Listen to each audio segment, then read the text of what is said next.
I'm Rob Skinner, and this is the Rob Skinner Podcast. Today on my program, I'm talking to Jeff Hernandez, whom I've known for over 30 years. In this episode, he describes his story this way. There's a story of a man who was lost in a cave. He couldn't find his way out. From a crowd that had gathered, another man stepped forward and said he'd been in the cave before and knew the way out. He went in and successfully helped the other man out. Jeff was once that man, lost in the cave. The cave represents addiction, frustration, shame, guilt, trauma, and living a life of underachievement. In this episode, Jeff shares about his story and fall into sexual addiction, his long road to recovery, and powerful advice to those struggling with impurity. All this and more on the Rob Skinner Podcast.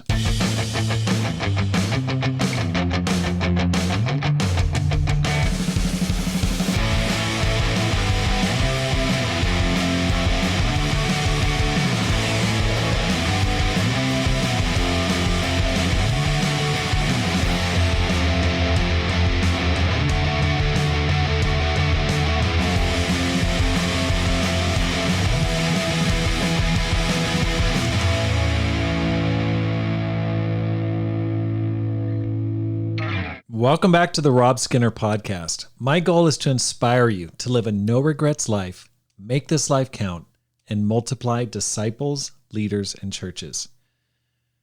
We just came back from our men's retreat here in Tucson. The title was Generation to Generation. Delano Stewart was our main speaker, and he did a fantastic job. Delano's son, Donovan, just became a Christian recently, and Delano brought him and his intern, Daniel, and they just did a fantastic job. I also asked an old friend whom I've known for over 30 years. His name is Jeff Hernandez. He reminds me of this scripture in Proverbs 24:16 that says, "For though the righteous fall 7 times, they rise again, but the wicked stumble when calamity strikes." His story inspires me that a man or woman may fall or stumble countless times, but with God, he can rise again to serve God and advance his purposes. And during the conference, the retreat we had, Jeff just shared about his struggle with sexual addiction and how he overcame it. And he's got a long road to share. And I just felt so much that I really wanted to bring him onto the podcast today to have him share, because there were so many people that responded at the retreat as a result of his sharing. And pornography, impurity, sexual addiction, it's such a massive, massive issue. And I'm so excited to have Jeff on the program. Jeff, welcome to the program. Thank you, Rob. Great to be here. It is great. I mean, we've known each other since Pam and I planted that church in Portland, Oregon back in 1991. I mean, we're going way back. That was my first church planting when I was 26, I guess. We both had a lot more hair back then.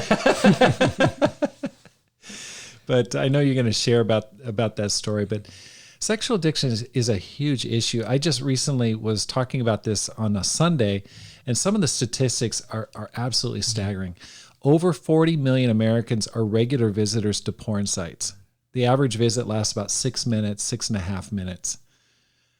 There are around 42 million porn websites, which totals about 370 million pages of porn. The porn industry's annual revenue is more than the NFL, NBA, and Major League Baseball combined. It's also more than the combined revenues of ABC, CBS, and NBC. 47% of families in the United States reported that pornography is a problem in their home. Pornography use increases the marital infidelity rate by more than 300%. 11 is the average age that a child is first exposed to porn, and 94% of children will see porn by the age of 14. 56% of American divorces involve one party having an obsessive interest in pornographic websites. 70% of Christian youth pastors report they've had at least one teen come to them for help in dealing with pornography in the past 12 months. So, when I hear that statistic, Jeff, I just think, okay, 70% are hearing it, and then the other 30% are just keeping it quiet. I know, right? That's funny. That's staggering. Yeah, 68. This is the one that blew me away. 68% of church-going men and over 50% of pastors view porn on a regular basis. Of young Christian adults, 18 to 24, 76% actively search for porn. And I know for those listening, it's tempting to think, well, that's just a guy problem. You know, it's the guys. This helped me. Said, is it just men? No. 17% of all women struggle with porn addiction. 20% of men and 13% of women admit to accessing porn while at work. So it's no longer just a guy problem. I mean, it's really crossing over. So that's what we're going to be talking about, Jeff. And I really appreciate your vulnerability and sharing your story, because I know it. I mean, people are very much impacted by your testimony. And so let's just go ahead and start. How'd you become a Christian?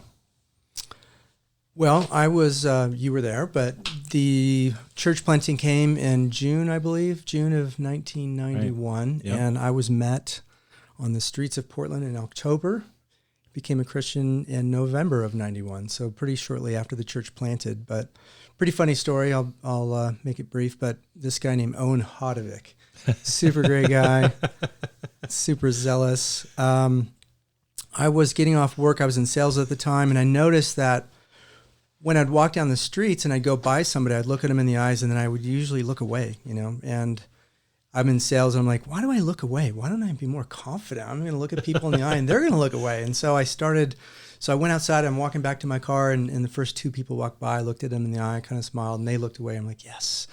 And so here comes this guy, Owen Hodovic. He's a disciple, walking down the street, and we lock eyes probably about a block away. And I'm like, I'm not looking away. I'm not looking away. And of course, you know, he's a disciple going, oh, he's looking at me. And we go up to each other and we just stop and we start looking at each other. And he's like, hi. I'm like, how you doing? And we just start having this conversation. And he hands me this card. He invites me to church. And you guys were doing a devotional called Radical Jesus. And you had these little tent cards printed out. And he gave me one of those. And I didn't go to the Friday night Devo, but I ended up going to church that Sunday. And all that week, I put that little Radical Jesus card on my desk, and I was making my sales calls, and I would just like lean back and talk to people and look at the Radical Jesus. You know, I was just thinking about it all week. Right. And yeah, started going to church, studied for a little while, met some great brothers, and became a disciple. Got baptized in November in the Willamette River. Awesome. A little cold outside, but It was awesome. And yeah, that was it. Yeah, it was great beginning. That first 6 or 7 months that we were there, we left shortly after that. It seemed like years. I mean, so much happened during that time. It was such a great period, but that's a conversation for another story. Tell us a little bit about your early Christian life. What was it like over the next 10 or so years? I think things went really well. You know, I was an intern in the church for a year. I left the sales job and they asked me to go into the internship. So I worked for the church for a year. I think it went pretty good. Started leading the singles ministry. We had a lot of baptisms. There's a lot of people that we were able to impact and bring to God. And it was a beautiful church during that time. I mean, you know, every church has problems, but it was a good beginning. I met a gal. We started dating. I was able to stay pure as a single man. We dated, got engaged, got married, had never slept together or touched each other inappropriately. And so it was a great start to that. And we had a couple kids. We had our first daughter, and then we moved to San Francisco in 2000. And so up to that point, we were basically just leading, you know, Bible talks and house churches, and church was doing, you know, pretty good. We had a few ministers come and go, but overall, the church, I think, was a pretty healthy place. Okay, so you had a great start to your Christian life. Yeah. And then what happened? There was a turning point. Yeah. So San Francisco, went to San Francisco, and I got into accounting, and I got a job in doing consulting. Didn't have a laptop, so there was a brother that ran an IT shop, and said he had an extra one for me. And so I got the laptop and started typing in something, and then this link came up. And I knew in my gut, and I kind of looked at the title, I knew I shouldn't click on it, right? And I clicked on it. and it was a pornographic website. And so it was the first time, before then, internet was like just getting started. It's kind of hard to believe that, but back in the day, internet wasn't really around. So first time I saw internet pornography, and I got hooked. I got stuck. Started a habit, started a ritual, just kind of a devastating ritual of every 2 weeks, or maybe I'd go 2 months and pull it up again and look at it again. And I felt guilty and I felt shame. And, the one thing that I always am grateful for is I was really open about it. So I always talked about it and always confessed it, told my wife. And, but I, no matter what I tried, I couldn't stop, and it continued on. And I tell you, it really did a number on my relationship with my wife at the time. It did a number on my relationship with God. I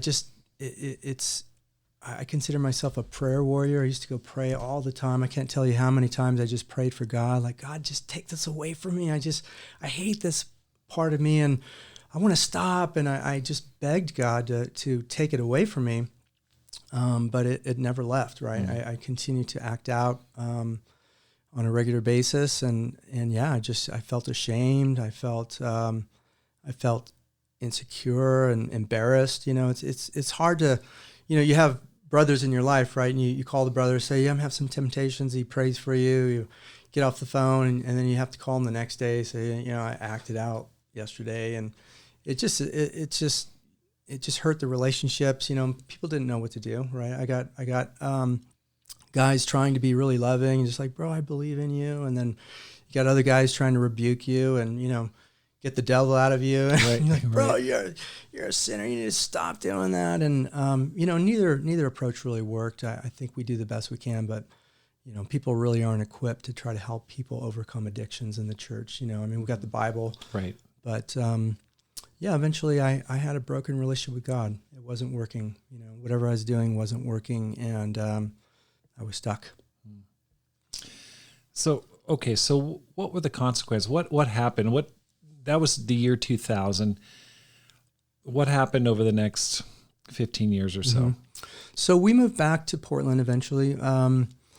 We moved to the Bay Area for a couple of reasons. One, to help out the Marin sector. Lee and Rhonda Deloney were leading that, and they knew we had some family in the area. So that was the other part of why we went there, as my wife at the time had some family in the Bay Area. So we went to be close to them and help the church, and so that was great. But then the church in Portland started doing pretty bad, and they were looking for some couples to move back. And we were kind of in a place financially, we weren't doing that great, and there's no way we were going to be able to afford a house. And so we they thought of us actually and said, hey, how are you guys doing here? And we're like, well, it's okay, but we've been thinking about maybe moving back to Portland. They're like, wow, perfect. We're looking for couples to move back. So we came back, and the church had gone through a lot. The couple that was leading stepped out of the ministry, or stepped out of leading there. And then Portland kind of didn't have somebody leading the church and had just gone through a lot. And that was the time actually that Kip McKean was asked to come and interview, and he came and took over the church. So that was kind of interesting, like, oh, Kip McKean's coming to lead the church. That's kind of interesting. And so he came back. And so personally, I was still struggling a lot with my addiction again. And, didn't matter who my discipling partner, actually Kip discipled me for a while. And then Steve Johnson, when he came, he took over and he discipled me also. So had some pretty good discipling partners trying to help me with this problem. And I wasn't able to stop. Did a lot of damage to my wife at the time. She went from, again, being super like, hey, I love you, I support you, I'm here for you, to just like, I'm tired of hearing about this. Go talk to the brothers. You know what I mean? Mm-hmm. This is really old. I'm going to say this. One of the things that we actually talked to some elders. They came and did a marriage retreat for us. And one of the things they were talking to the sisters about is, sisters, you need to love your husbands. You need to have sex with them and help them so they don't struggle with their purity, And we pulled them aside and talked to them afterwards, because what I now know and what we believed at the time is it's really not up to the wives to help their husbands stay pure. I mean, it is helpful to have a good relationship with your spouse, But my wife was at the time was very giving, and she would give, and we'd have a nice relationship, and then the next day I would act out, So she felt a lot of pressure. She's like, I'm doing the best I can. I'm giving as much as I can, but then I come home and tell her I acted out and looked at pornography. That didn't really help our intimacy very much. It didn't really help her to want to give to me again, because here I was looking at other women. So that teaching was really hurtful, and we tried to just share that whenever we could. It's like, it's not really up to her to try to keep me sober. That's really my job, in sobriety. Things continued to escalate, and eventually, my wife at the time asked for a separation. This was probably like 2015. And so we separated for a year, and, the goal was for us to just work on ourselves, try to get sober. And I had met some guys. I met a guy named Matt Burton, and Matt was doing work with a nonprofit called Helping Men Heal. And he came and spoke at a Christian breakfast that I went to one time. And he was talking about how there's a lot of resources for women who have gone through trauma, but there's really not very many for men who have gone through trauma. And he started talking a lot about male trauma. And I started thinking about my past. And I'm like, man, I've been through a lot. My dad was super abusive. He was super physically abusive and emotionally abusive and just not super close. I had some issues with ADHD, so school was really hard for me. I'd come home with 2 Ds and 2 Cs and a B, and I just feel like garbage. Right.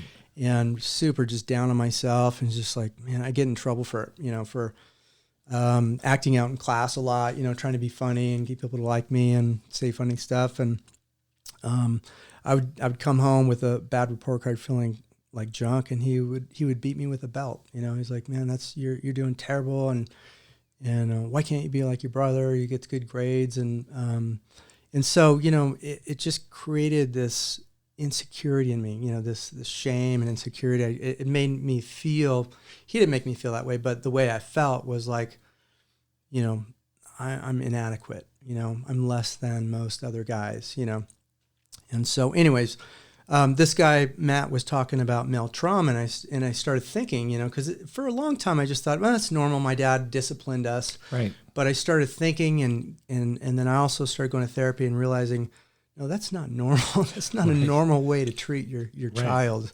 You know what I'm saying? So I had to realize that that was not right. So, but Matt eventually introduced me to a 12-step program, SA.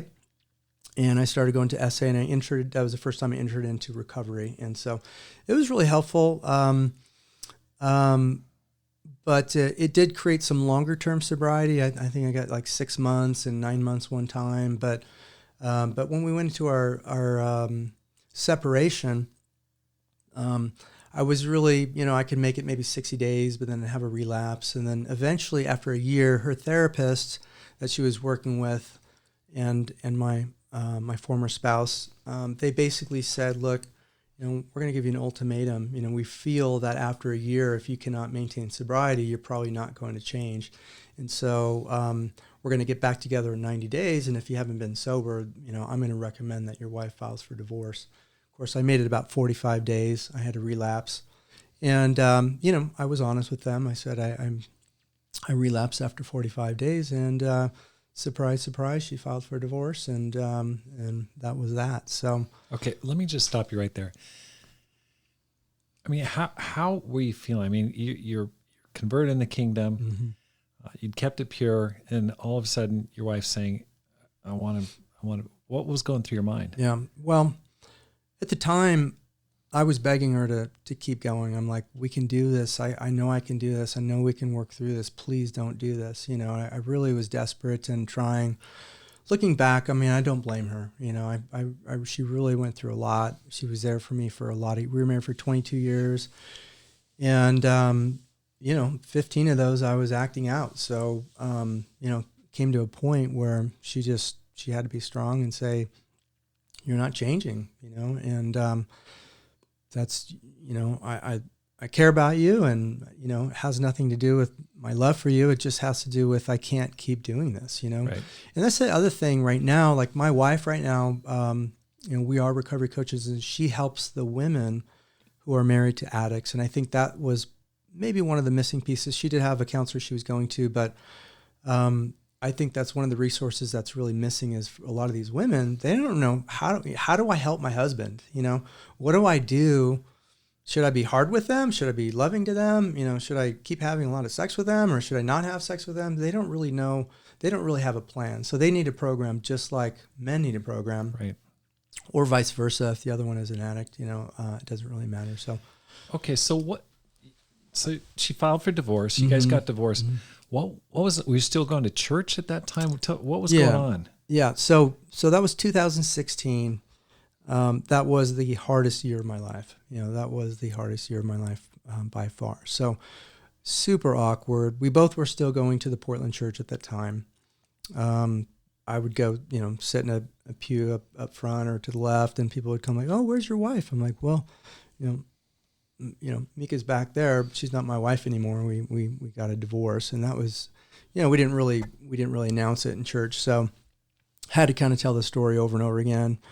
I was like in my late 40s, I'm like, do I start going to the singles ministries now? Like it just, oh my gosh. They were all college age, singles and, younger singles. And there's a few older ones, but, it just like, I felt like I didn't belong anywhere. I didn't belong, I wasn't going to go to the marriage ministries anymore. I think they had a marriage retreat coming up and I'm just like, I'm not going to that, Right.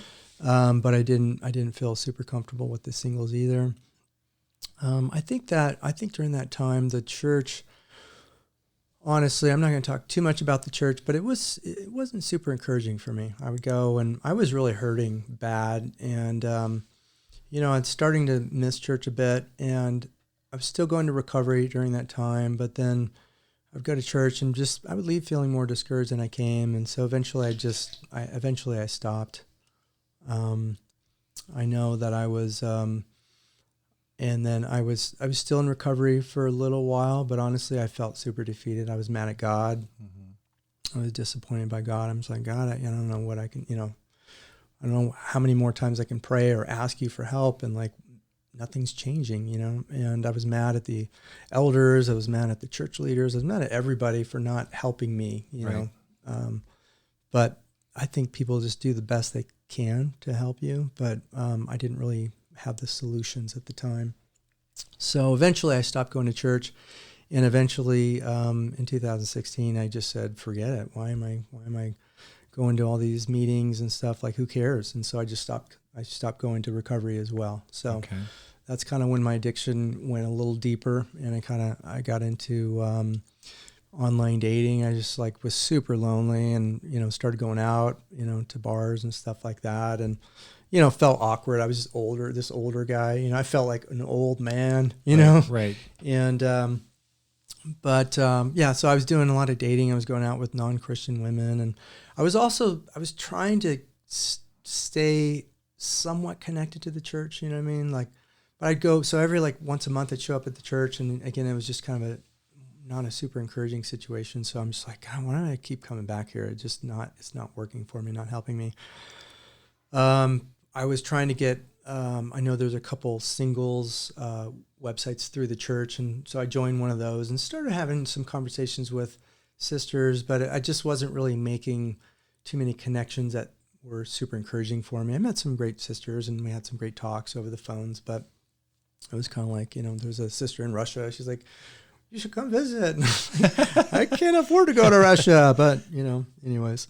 So I tried that, but I wasn't really in a great spot spiritually. I was just really down. And so, I just got into a mess, and just it got worse before it got better. Okay. So at that point, you just basically gave yourself over to it. Yes. Okay. Yes. I just said stop fighting it. Okay. So can you tell me what happened?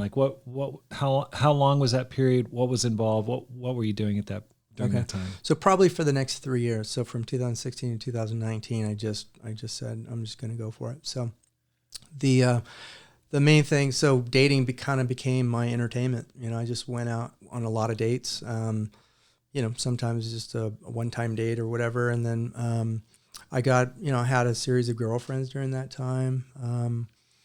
My addiction expressed itself a little differently. I was having, sex with women, and just, I was just, I didn't really care, I was afraid, I was afraid of because I would still pray on occasion and still be like, man, if I die right now, I know I'm living in sin right now. I am not right with God. So I was afraid. And so I kind of had like, 1 foot in, 1 foot out, you know what I mean? But I was all in my addiction, and then maybe my small toe was in, church, right? So I'd go to church every once in a while. I was kind of looking for some solutions. I started going to like another Church of Christ in town, and that was okay. But, there's no place like home, there's no place like the kingdom of God. And so I'd visit these other places, and it'd be an okay service. It'd be pretty inspiring, but, it was hard to meet people. Nobody ever really reached out to me, and I learned a lot about going through a divorce, how much people need other people in their life. It's kind of interesting because I never felt more alone, but every once in a while somebody would call me out of the blue and just be like, hey, I've been thinking about you. I just want to see how you're doing. There were a couple brothers and sisters that were going to Iceland in 2017, and they needed one more guy. And they called me up and they said, hey, Jeff, we know, you're a little older than the average person going on this trip, but you have that awesome spirit about you, and we'd love for you to come. And so I went on this really great trip to Iceland in 2017. And it's those little memories I have of the people that showed up for me, that were there for me, regardless of how bad things were going for me, personally, spiritually. I really meant a lot. And so I think about that now too, when I hear about people going through like a divorce or something really hard. I always try to make the phone call and reach out to them. And because I know it's hard to pick up that phone. I needed help. I needed people there, and I just didn't have the ability to pick up the phone and call people for help, and so it was really great that people were willing to do that for me. But that went until about 2019. I basically was just out there, and I created a lot of problems. I did a lot of damage. A lot of it was selfish. Sometimes I was using women. Sometimes they were using me. I'd meet gals that I really liked, and I realized, God, they just wanted to have sex with me. They used me, and that it hurt. But I was kind of doing the same thing sometimes, and it changed. It started changing in 2019. I met somebody that I really liked. She was great. We started developing feelings for each other, and I started dating her. And typically I would, I had a few girlfriends, and they lasted about 2 to 3 months, and it was like, all right, I'm out of here, But I started being a little more picky. I started, after about 3 years, I started getting kind of tired. It's like, it's a lot of emotional energy. It's a lot of money on happy hour. You know what I'm saying? I'm going broke here. Right. And I really did want to start settling down. And I met somebody that was really great. And I'm like, I really liked her. I told her that we probably wouldn't work out because on her profile, she said, I'm not really religious. I don't know that I really, I'll ever be really religious. And so I was like, I started kind of looking for more like Christian women, Right. As fun, as weird as that sounds. But I was willing to go out with her, I thought she was attractive and she seemed kind of cool. And so we went out and hit it off really well and built this relationship, and we started dating, and it's sort of my disclosure to her was kind of a slow process. You don't really put on your profile, I'm a sex addict, like that doesn't really get you dates very well. So you kind of have to keep that on the down low. But eventually what it was is she was married to a guy who, after, I don't know how long after, but the last, I think 10 to 15 years of their marriage, he became an alcoholic. And so she kind of had to deal with that. And then, that's why she left. They were married for like 24 years. And so she was talking about alcoholism, and I started, I had in my recovery, I was going to SA meetings, which is a 12-step group that is founded by the AA group. And what's SA? Oh, SA stands for Sexaholics Anonymous. Okay. Yeah. So it's a 12-step program that's just like AA. Or was basically founded by AA members. So we kind of follow the same model. But I had gone also I would go to AA meetings because, part of my recovery, I was going to like 90 meetings in 90 days. So I was going to a meeting every single day.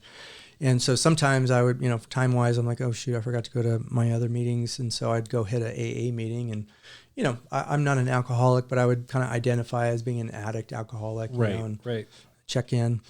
Anyhow, so I read the big book, the Alcoholics Anonymous book that they have, and it's an amazing book, and has really taught me a lot. And so I started talking to her about alcoholism, like, well, why alcoholics do this, don't you? And she's like, no. So I started telling her, she's like, that's amazing. That's really helpful. How do you know that? And I'm like, well, I went to some 12-step programs in the past, and, I've had some issues around addiction, and so it's kind of a slow reveal, and eventually I told her, there were things in my life I was doing that I didn't like, mostly pornography, so I would look at pornography and not feel good about it. And so I started going to a 12-step program for that. So she's like, oh, okay, cool. And then, so we, our relationship continued, but then, I came home one day from work and told her, this was probably after dating her for probably about 6 months or 9 months. I'm like, I'm feeling guilty because she was being all lovey-dovey, and I kind of was feeling distant, and she's like, what's the matter? And I'm like, well, I looked at pornography today on my phone, while I was at work. And, she looked at me and she's like, it kind of, the light bulb went off. She's like, you're a sex addict, aren't you? Still. I'm like, I just had to admit it. I'm like, yep, I am. I mean, it slowed down when we were together, but it was still there, it didn't go away. And, time doesn't make addictions go away. They may sleep for a while, but they're always there. So that's when I came back into recovery, because I knew, I'm like, if I'm ever going to want a relationship long term, and especially things were going really well, I'm like, man, this woman's amazing. I can see a future with her. And I knew I had to get sober. I knew it. And she was like, she just looked at me. She was like, I don't know if I can do this. I just got out of a relationship. I just got out of my marriage. She had been divorced about a year and a half. And she's just like, I don't think I want to go back there again. Right, you better get some help.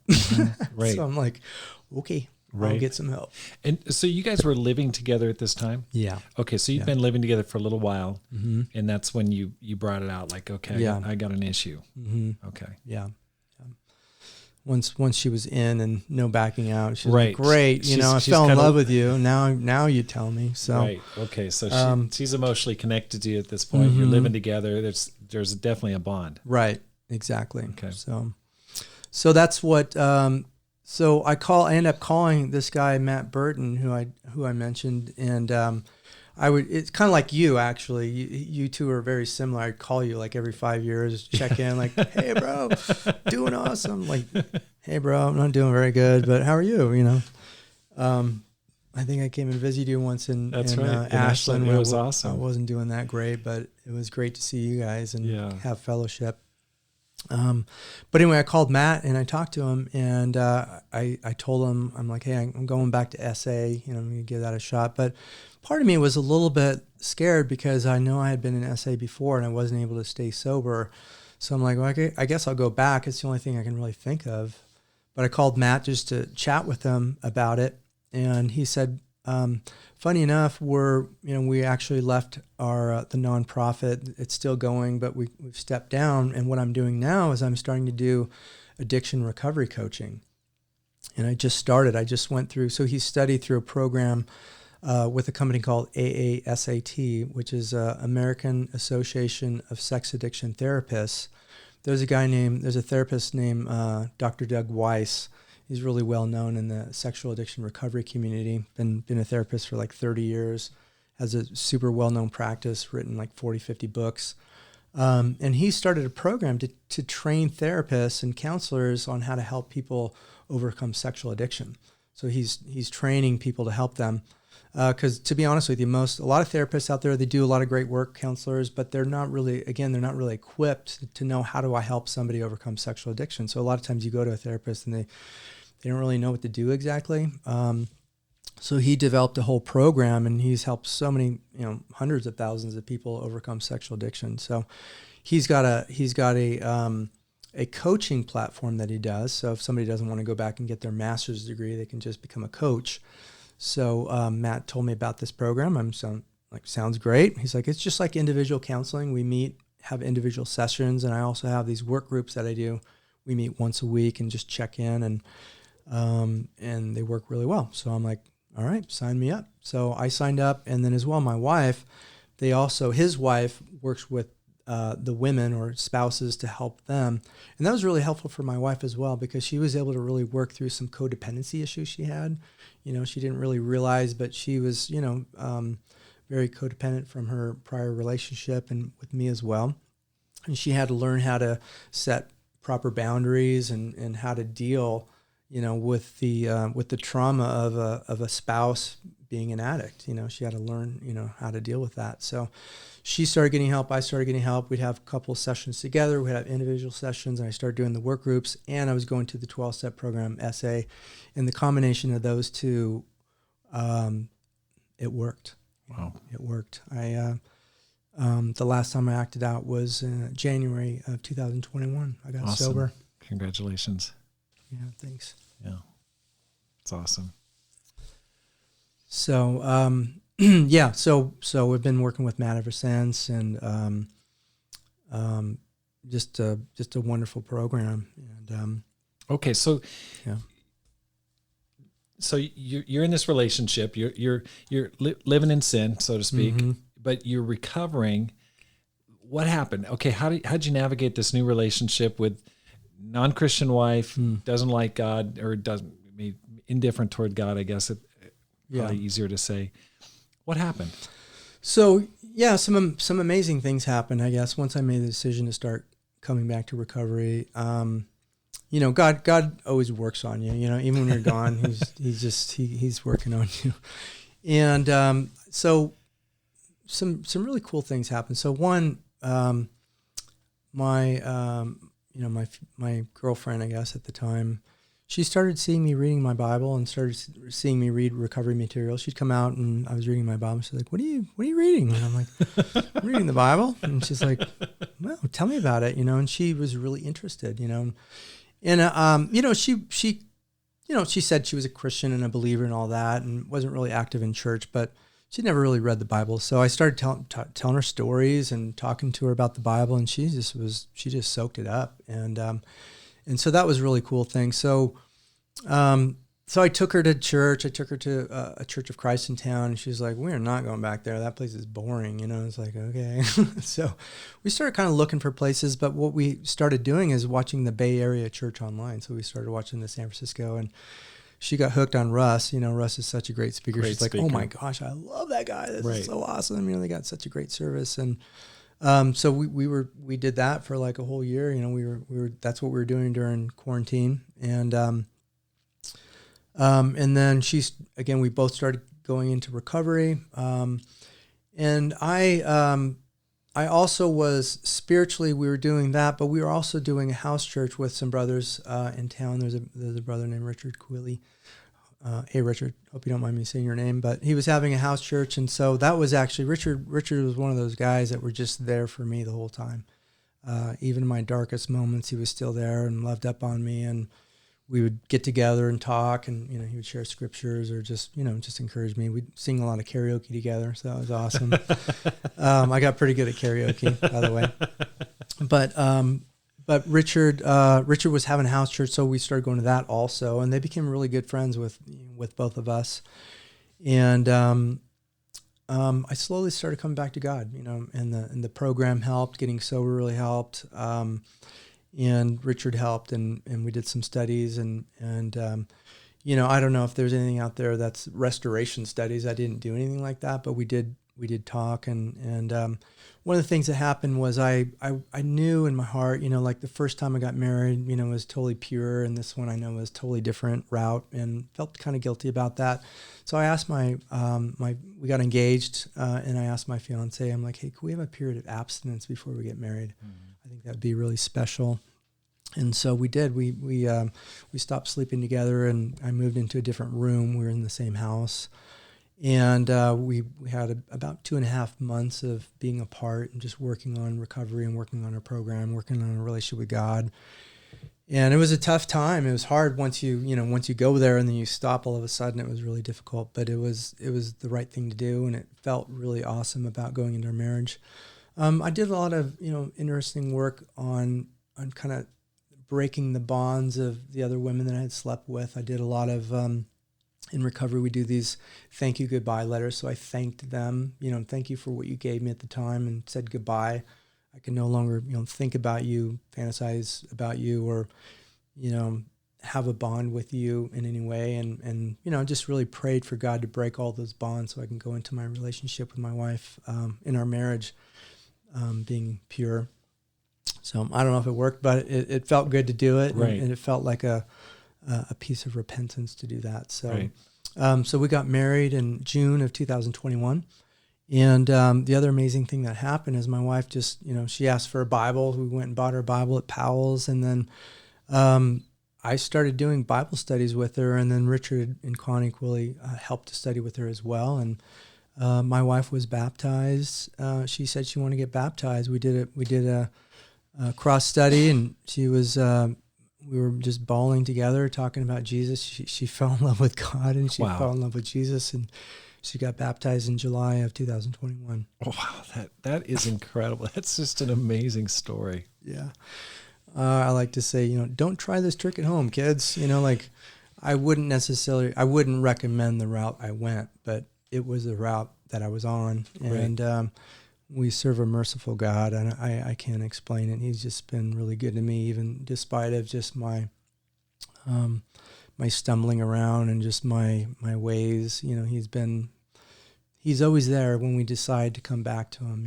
You read the story of the prodigal son, you're like, oh, that's a great story, but when you live it and you come back to God and you're just like, I'm here for you. It's amazing. It's amazing. Okay. And so where are you at now spiritually? What church are you a part of? What are you doing right now? Yeah. I knew that like we need fellowship. This is the Bay Area thing worked for a while. Then when they started meeting in person, their services got a little shorter. And again, we kind of started looking, but really what happened is I started praying, again, the Portland church, I really love the folks that are there and leading the church, but it just seemed like it wasn't the right place for me to go back to. It just seemed like it wasn't doing great, and some different teachings going on there now. And I just was like, we can't go back. I can't go there, And so we started praying. And what happened was a brother called me and said, hey, Kelly Boyd, who leads the Eugene church, is coming to town, and he wants to get together with anybody who wants to meet with him and just have some fellowship, and he's thinking about, maybe having like a house church or something like that. And I said, that sounds great. So this brother told me about that. So we went and met with Kelly, and there was maybe about a dozen of us or so, like 12 of us, and he just wanted to hear our stories, and he said, yeah, I've been really thinking about the Portland church and the Portland area. I know there's a lot of disciples here, and some of the things that were happening in Portland, he just felt like maybe there's people that need support, and we did, right? And I'm like, yeah. He's like, we're still we found a couple to take over the Eugene church, and that kind of frees us up. But we're still going to church there on Sundays, but we'd like to come here on Saturdays. And if you guys are interested, we can have like a house church or something. So we had the first couple house churches at our house, and then we started meeting. We just found a park that has like a indoor area that we can meet at. So we've been having church services there. I got, with so few people, I got involved. I'm the song leader now. And that's how desperate we are. But, the karaoke paid off, I guess. So I started singing songs, and we created a board. I'm one of the board members of the church. We started a church called the Bridge Church of Christ. I filed the federal tax ID and the Oregon registration, and so we are an official church now. It's pretty small, so anybody out there in Portland would like to come. We are meeting on Saturdays at 2:30.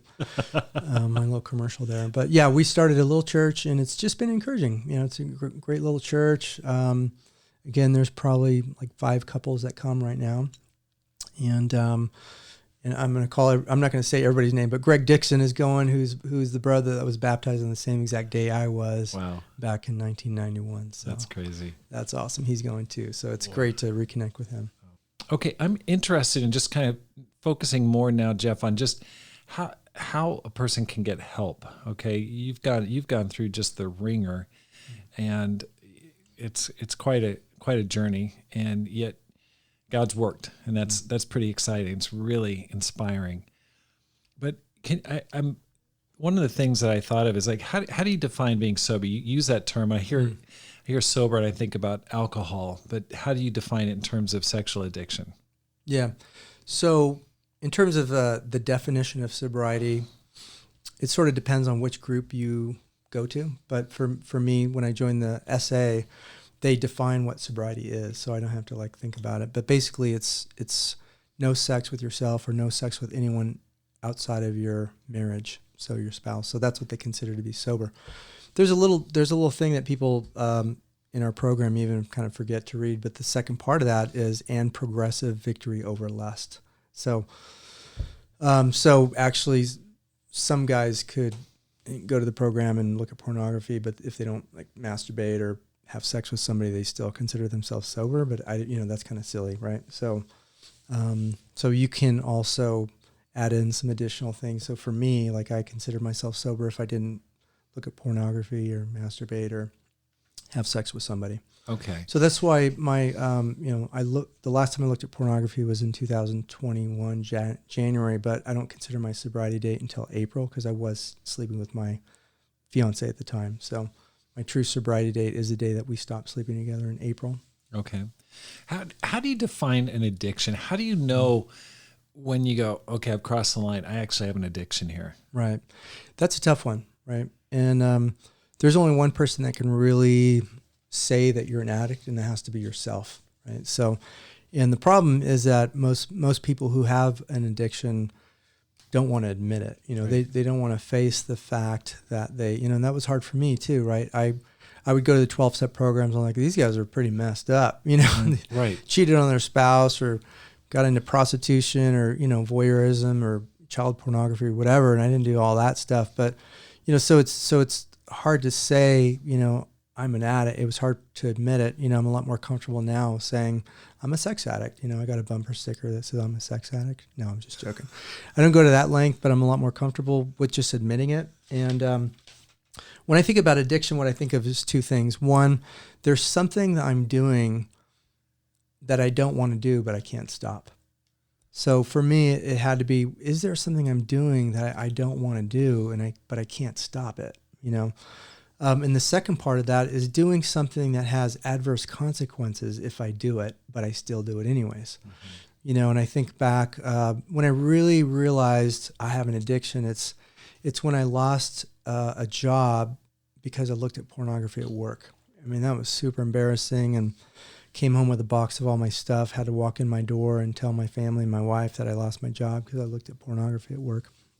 And I was unemployed for 2 months, and then this was when I was in accounting, and then I got another job, which was a better job as a controller. I had a team I was managing, and after about 2 months on the job, I was working late one day, and I don't know what was going on, but I gave in and I looked at pornography at a work computer there. And I'm just driving home, just shaking my head going, what is wrong with me? Why would I risk this great job I just got? I don't get it. And so I knew at that point, I have a problem, and I think I had been acting out for about 5 years up to that point or so, maybe 7 years. And so I knew for me, I knew I got a problem with this, and okay. So I'm sure there's people, it's a continuum, right? You've got people on the extreme side, and then you've got people dabbling in it, and then you've got everything in between. Mm-hmm. What about a person listening and they've been a Christian a year or 2 or 3 or 5 or whatever? Mm-hmm. They're not into it every day, but it's comes up with regularity over the course of 3 years. It's pretty consistent. Sure. It's every 30 days or every 3 weeks. It's I'm feeling that need and to get into it, but they don't want to say I'm an addict. Mm-hmm. They don't feel like I'm that far into it, but at the same time, it's an issue. Yeah. So yeah. what do you do in that situation? Well, that's, it's an interesting question because it's hard when you're there, it's every addict's, and I'm not going to say that these people are addicts, right? But it's every addict's wish to control and enjoy their addiction without having to call themselves an addict, right? So it's kind of like alcoholics, before they really admit that they're a true alcoholic, they try all sorts of different stuff. I'm going to just drink beer, I'm going to just drink hard liquor, or I'm only going to drink on the weekends. And so we go through this process of trying all these things, all these gyrations to stop this behavior, but it doesn't work, And so I think that's kind of the point where you have to look at it and say, are there things happening that is there a cycle that you can look at? For me, it took a long time, it took a while, and it's, the problem is you can go 2 months maybe, and be fine, but then all of a sudden, bam, it just hits you out of nowhere. And you're like, I was doing so good, Right, exactly. And so it's confusing and frustrating. But what I also learned is that there's a lot of different types of addictions, sexual addictions. And so like one of them is a biological addiction. And so once we train our brain and we get used to receiving pleasure a certain way, and we repeat that over and over again, even though it may be every couple months, it does create these neurological pathways, and it does change us physically. It is just like a drug addiction. The high that we get from sexual addiction is a drug addiction. All the chemicals that get triggered and fired in your brain, it creates an addiction. So when that's happening, people need a plan. We need a program to change. So there's tools that they can get, and the thing that happens also, sometimes people will maybe not be too bad, and they'll go to a program like a 12-step program, and then they go maybe once or twice, and they're like, I don't know, that's weird. I have to say I'm a sex addict when I and introduce my name, Right. and I don't know that I'm a sex addict. And maybe they go to a meeting that's kind of weird, and guys are older. I don't know, Right. they just can't relate. Right. And so then they don't go back, right? And that's fine. And in the AA, when the early years of AA first started, it was only the really hard cases that would get sober, because they were homeless and everything was a wreck, right? But if you read the foreword to the big book, it explains how after many years, guys would come and by hearing the stories of the older alcoholics and how their lives were kind of manageable at some points, but then they got drunk over time and then they lost everything, they could kind of see the vision, like, here's where I am now, but if I keep drinking the way I am, Right. I can see that's where I'm going to end up. Right. And so for some folks, if they're having repeated relapses, but the rest of their life is still functioning, I say, amen. I'm glad that life is still going well. But if there's something that's happening, you can't stop, just keep going. Keep going if you don't think there's a problem, and let's give it another year and see what happens. Wow. You know what I mean? So Okay. that's what the old timers say is, go out there and, okay, you don't have a problem, great. Go out there and do some more research and development and see. We'll see you in a year and see how it is. Exactly. I hate to laugh. It's just, Yeah. Now, what happened? What about a person who's in a relationship with someone, and how can you tell the signs of a person who's really struggling in this area, whether it's a husband or whether it's a roommate? Like what should a person be looking for? Well, yeah. So if it's kind of different, right? If it's a husband or a wife, and so the thing that we do, what's interesting is that I think God gives us a conscience, and God gives us the spirit in us, right? So my wife kind of always knew, and I was terrible at hiding my guilt and shame.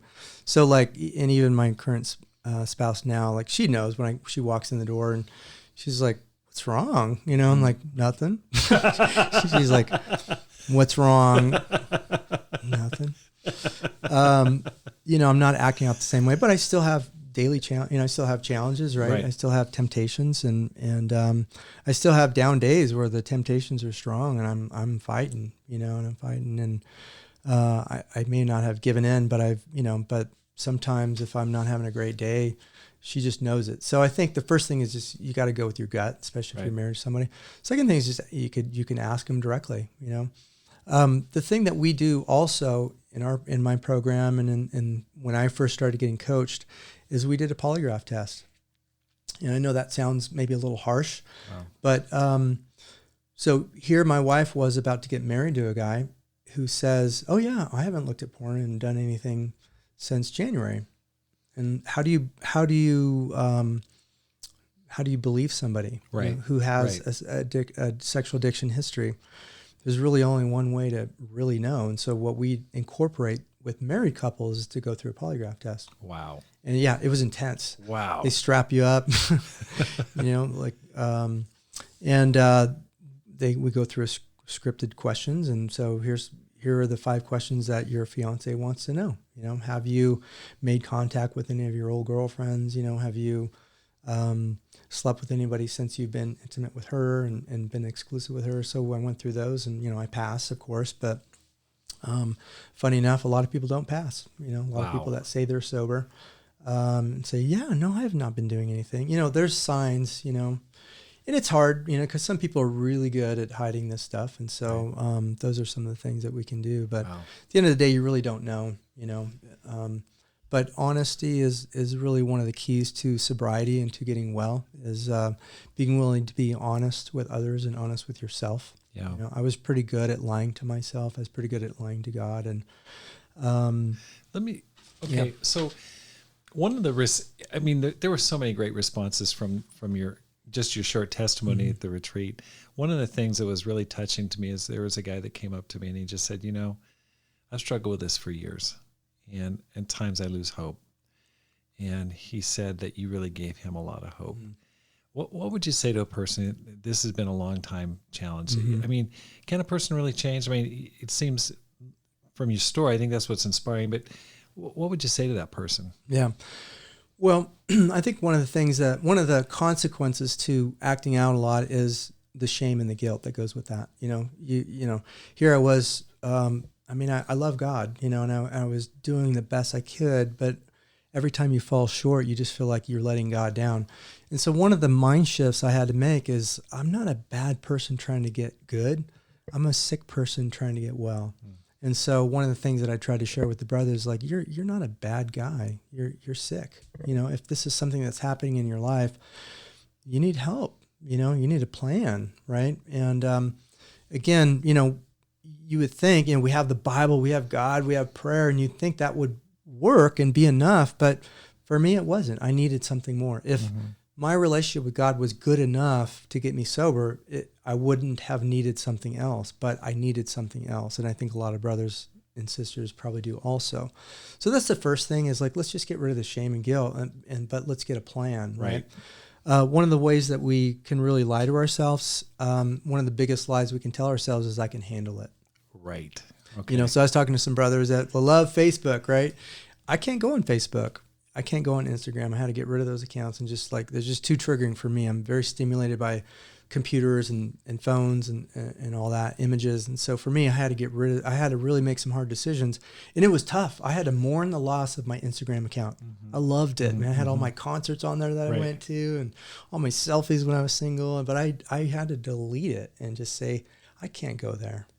I can't. So we're really good at lying to ourselves and telling ourselves we can handle certain things that we can't. And so part of the recovery work is just being accountable and setting boundaries, and just saying, if this is how where does your cycle start? What happened? What's kind of the beginning process of it? It could just be because it's Tuesday, and why not? You know what I mean? Right. So there's not always a reason, but sometimes, for me, I just got to limit my screen time. I got to limit how much time I'm on the internet. Okay, so that's one. Just limit your screen time. You shared some hacks or some tips. I know that we don't have time to do a complete. That's why you're doing the coaching, is to give so much help. But can you just give some starting tips? So, like, sure. How do you how do you even just get a handle on sexual purity if you've been struggling with it? Well, one of the things that people think we do to help is to try to help them stop acting out, and that's not really what we do. We try to help people not start acting out, because just like an alcoholic, if they have one drink, they're going to get drunk, right? Mm-hmm. And so for somebody who's struggled with their purity, we have to be convinced that we cannot handle a drink. You know, I am like an alcoholic. You know, my drink is looking at something. You know, so I cannot handle it, and so for me, I'm very diligent now about what I look at, and just so like I'm driving down the road, and maybe there's a billboard that's really provocative, right? And you just kind of look up and you notice it, and you look away, and that could just be a split second, and then my addict brain says, that looks pretty good. Why don't you have another look, right? And if I looked back at it, that would be my first drink. So just seeing something isn't my first drink. Looking back at it a second time is my first drink. Unless the first time I look at it, I pause for like 10 seconds, then I'd be drinking, right? Mm-hmm. So I have to be convinced that I cannot handle it. And that's the 12-step program. The first step is I'm powerless over my lust, and my life has become unmanageable.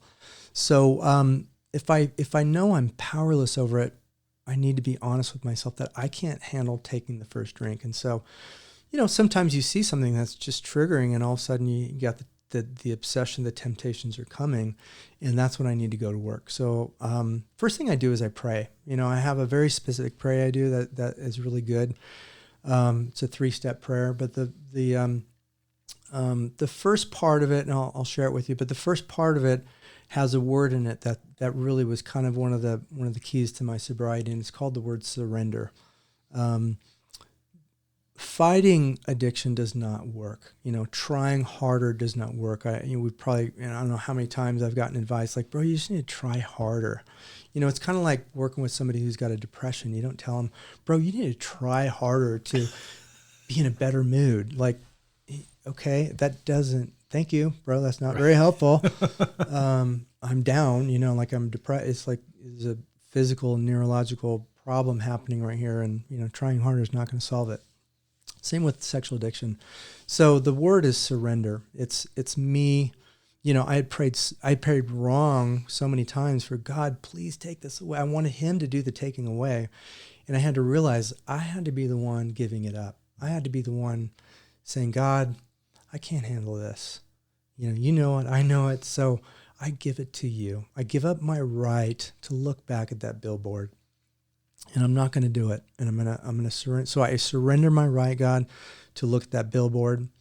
Or let's say it's a person, right? So the second part is I pray for that person. God, I pray for them. I pray for this individual. I pray that she has great relationships. I pray for her, to do well financially. I pray that she finds you, God, that somehow she could seek you and find you. Mm-hmm. And the third step is, God, I pray for myself that you would fill me and give me what I'm looking for in my lust. I pray that you would help me to find what's missing right now and the reason why I want to look back. Whatever it is, I pray that you would give me that. Right. I thought that was so powerful when you shared that, because there's something driving us, and just that third prayer really kind of hit me. The other thing I got to do is I got to get on the phone. I got to get part of the benefits of the recovery program is you build a big group of people around you that are in recovery, and so I make a lot of calls every day. I make 2 to 5 calls, and got people calling me. Already have taken a couple calls today, guys just checking in and calling you. And by being close to these guys, I can call them anytime, and if they're not around, I just keep calling, and you just talk it out. If I take it in, I got to get it out. I'm like, hey, let's say I did take a first drink at that billboard, I would call and say like, yeah, I just drove by a billboard. I looked at it, twice. I just want to confess that and be open about it, and I got to get it out, What I find so inspiring about your situation is that you've gone through the dark valley. You've come back out. I mean, it's a very unorthodox pathway. You've gone through divorce, remarriage. I mean, just so challenging. And yet you've come back to God. You've fought for your sobriety. but now you're into coaching. Now you're into helping others. Can you talk a little bit about that and what you're doing? Yeah. So after about 9 months of sobriety, the folks that were helping us and coaching us, I guess my 30 years of being a disciple kind of paid off a bit, leading house churches and Bible talks, and they kind of noticed that when I would because the difference in our recovery groups that we have through coaching is that we allow feedback. You go to a 12-step program, they don't allow any crosstalk or feedback, and so you can share and get everything out, but nobody ever says anything back to you. So in the recovery groups, though, we disciple each other. We give each other feedback and bro, I noticed that you haven't got any meetings and haven't been making any phone calls and kind of sounds like you're isolating, So anyway, so I would share and give feedback and so our coaches were like, man, you're really great talking to people, Jeff. And I know you're pretty bored with the accounting work you're doing. Have you ever thought about doing this coaching stuff, And I'm like, not really. And we looked into the program that they had, and it's all laid out. It's just a great program, and it helped me to get sober. And I'm like, my wife started encouraging me. She's like, Jeff, you're so good at talking to people, and I think you'd be really good at this, and you really should think about it. And financially, we're in a good place, and we have a good income source, and so we had the ability to go for it, So I quit my accounting job. We started studying through AASAT, became certified coaches, went through this program, and we're under mentorship right now with Dr. Doug Weiss. We get on the phone with him once a week, and with about 10 other therapists, and we all kind of bring cases and talk about case studies, and it's really great. And we also studied through the Arizona Trauma Institute to learn a little bit more about trauma and get certified there. And now we're also studying through the Gottman method, talking to families about, more on the healthy side of how to have a good marriage, right? So we're just trying to soak up and learn as much as we can, and so that's what we decided to do. So my wife was super supportive. We decided to go for it. So we have a company called Loving Wings Recovery, and it's been amazing. We're still fairly new in it, but we're getting some traction. Well, let's say a person's listening and they go, man, I'd really like to find out more. Maybe they're not totally ready to commit, but just want to talk or get some advice. How would they reach you? Yeah. So I think the best way is just to go to my website. What's the website? We need some more hits on there. So I'm going to plug it. lovingwingsrecovery.com. So in our wedding we had Dave Matthews does a song called Loving Wings. Wow. It's awesome. You guys should listen to it. But so we kind of stole his little song title there.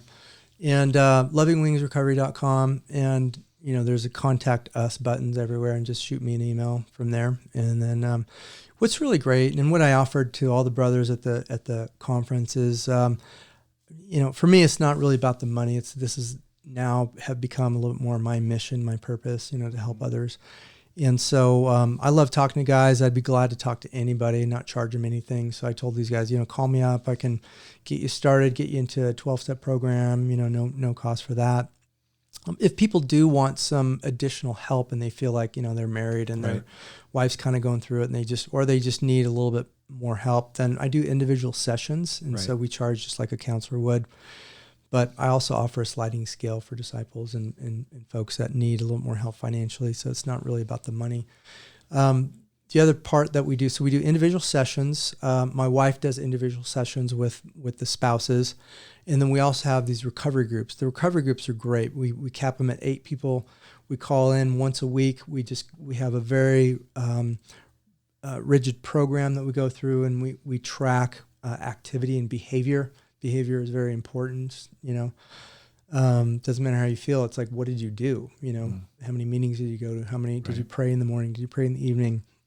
Did you make phone calls? How many did you make? Some things like that. So we check in on that. We have some open sharing, and then we provide feedback. We kind of help each other in a loving way, just to stay healthy. And we check in with our sobriety date. So those recovery groups are great. We meet once a week. And then I think that's about it. Yeah, that's awesome. Yeah, we have couple sessions too for like married couples as well. So Well, looking back, Jeff, I mean, it's an amazing story. What advice would you give to a person who wants to make this life count but feels really burdened by their struggle with purity. Mm-hmm. Well, I mean, I can relate. I can relate, and I think the thing that I was thinking about is it's important to find people around you that have gone through what you've gone through and have come out the other side. Mm-hmm. And so that is one of the benefits of going to the 12-step program is you're going to meet a lot of people that have been there. And, there's a lot of people in the 12-step program that are relapsing, and you can hear their stories and be like, man, I don't want to be like that. I want to be sober. Mm-hmm. But you got guys that are hitting 6 months sobriety or 9 months sobriety or a year sobriety, or this other guy I know the first time I was in the program, he stayed sober, and now he just got his 8-year chip. And wow. I'm like, oh man, I could have been 8 years, I got 1 year, but, which I'm fired up about, Amen. But, so you have guys that have been ahead of you and they can relate to you. All our stories are unique and different, we can identify with each other. Right. I know what you're going through, right? Because I've been there, So that's the thing about sexual addiction in the church is you can feel super alone, because everybody else is doing so great spiritually. They're crushing it, and here I am, acting out every 2 months, and it can feel really lonely, and isolating. And so. Sometimes God works outside the church. And for me, that's it. I had to go somewhere else and find people who knew how to deal with this, who knew how to help me out of this problem. So that's awesome. That's the biggest thing I encourage people to do is find, and there are disciples who are, there's a lot of disciples who have overcome this as well. I know Dave Widener's in Idaho. He's doing great work, helping people and I kind of dabbled in that a little bit for a while the first time I was in recovery, and then I kind of just blew it off. And so, but he's a good guy and he's helping a lot of people. So there are disciples and there are programs out there. I just encourage people to try to find them. That's right. Jeff, thanks so much for the time. Thank you, Rob. This has been great just to share my story. I appreciate you and love you a lot. Love you too. Thank you so much for joining the Rob Skinner podcast. If you're enjoying this podcast, please hit the subscribe button and let your friends know about it and how to find it. Because my goal is to inspire you to make this life count, live a no regrets life, and multiply disciples, leaders, and churches. Have a great day and make this life count.